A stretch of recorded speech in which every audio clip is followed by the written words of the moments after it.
So I don't know why I keep looking up there. I was like, oh, there's a little dog. This is my first time, okay? First time forever. Hi, this is Larry Prime here. Kinda testing out new setups and thinking of making future videos where I'm like this and I'm talking to you through the camera, standing still. So pretty much every YouTuber. After seeing Star Wars The Force Awakens, the video that you just watched as well too, right? You did watch it all the way, right? You didn't just skip all the useless boring parts just so you could get to the actual review, right? If you watched the video, you noticed that I didn't really give my full opinion on the film. I kind of just like fell down and empowered by emotion, crying next to a trash can while my friends beat the hell out of me for God knows what reason. They like doing that. They like beating me down.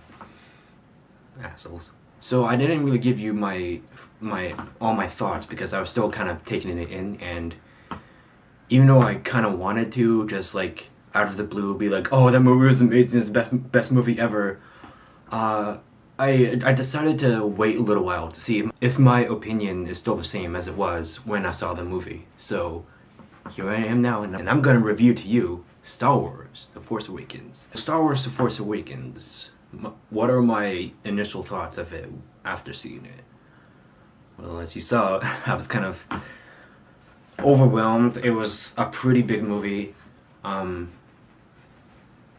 mean, I knew it was going to be good, so I was walking into this movie expecting it to be just as good as people are like hyping it up to be, and it was good. I don't really recall that many flaws in the movie. But overall, I really liked the movie. Let's just say a lot of things that you see in the trailers are kind of not what you initially expect from what you see of them. Like you see a character doing something, and that means that person is this. No, that's the complete opposite. I don't want to spoil it for you, so I'm trying to be as discreet as possible, which is probably going to sound really confusing because I don't know how much detail I should go into without ruining the whole film. Some of the characters I did like in the film. I liked Finn. He was pretty cool. The female lead is led by Daisy Ridley, I think. She plays Rey. She's essentially, the trailers make Finn look like the main character, but it's actually Rey who's the main character, and that's all I'll say in terms of her role in the film.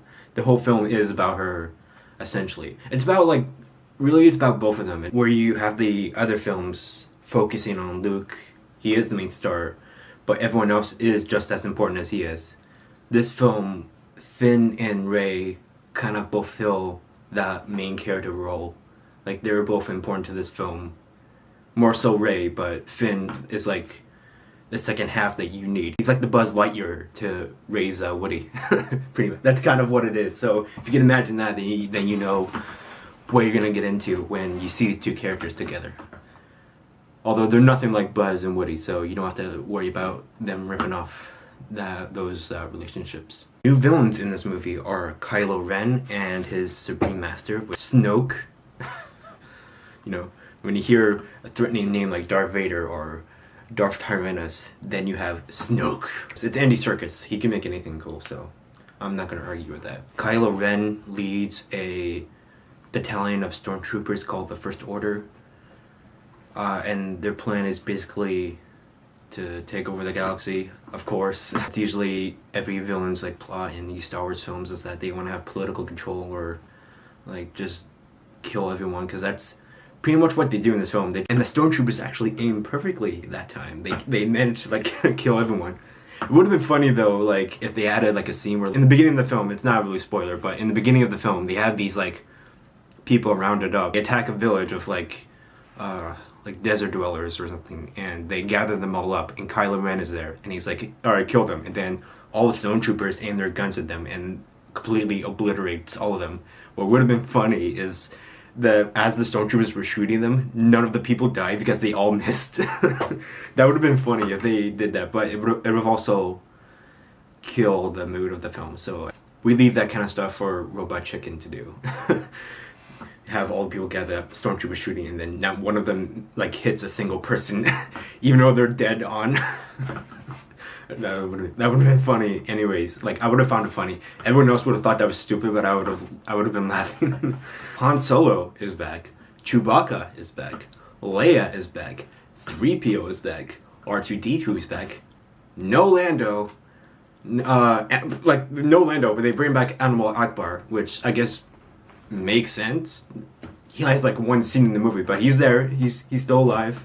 He didn't say it's a trap, which was kind of disappointing. That's kind of his only purpose of living, is to point out what is a trap and what's not.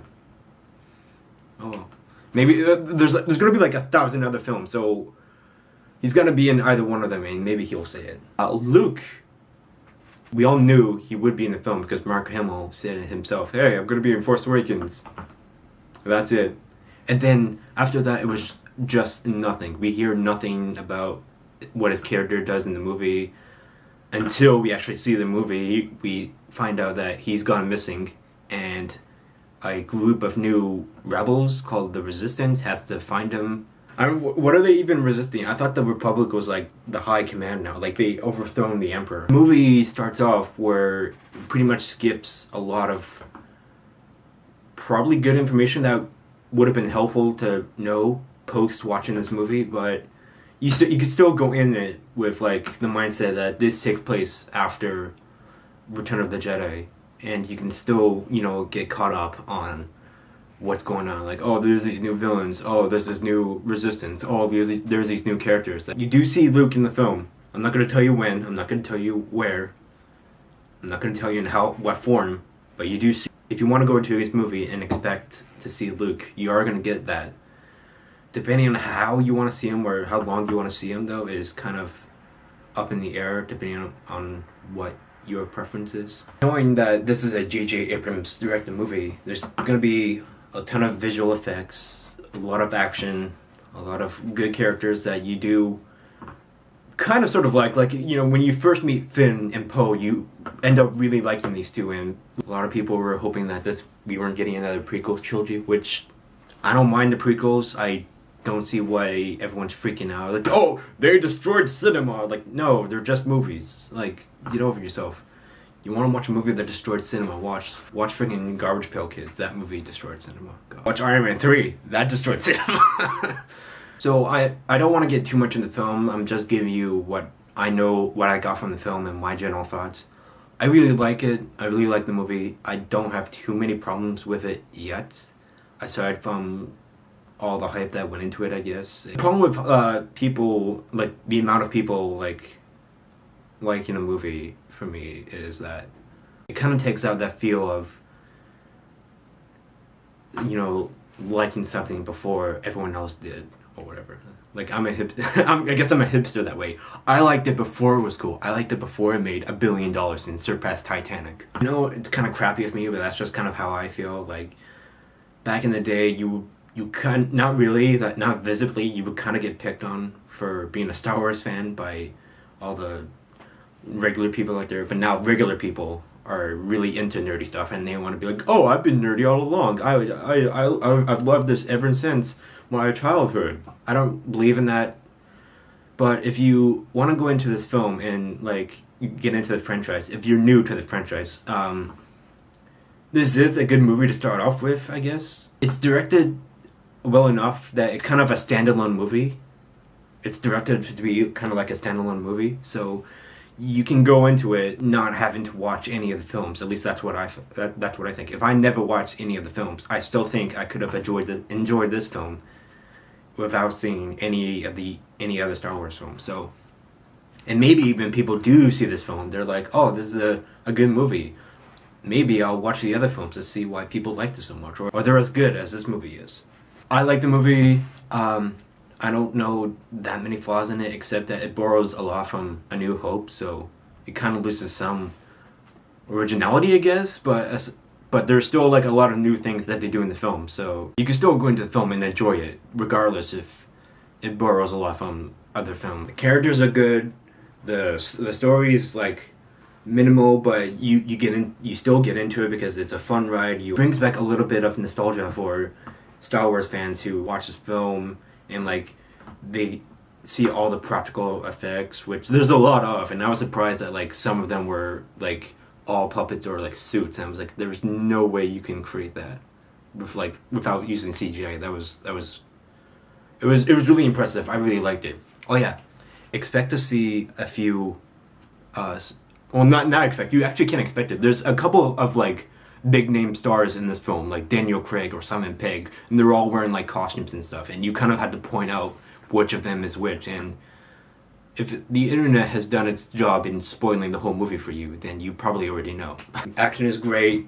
The acting is good. It's better, anyways. Like it's directed by JJ, so it's gonna be awesome. I think I would give this film a 8 out of 10, I guess. I would say it doesn't live up to the original, but that's kind of not unfair because this film isn't trying to be the original. Well, maybe it actually kind of is, because like you have a giant planet that can shoot lasers and destroy planets, and you're able to pick out what they stole from A New Hope, which isn't a big deal, and you shouldn't make it a big deal. You should go into this film and enjoy it and not have to be like, oh, they already did that. Oh, I've seen this before. They're ripping it off their own movie. Go into it, have fun watching it.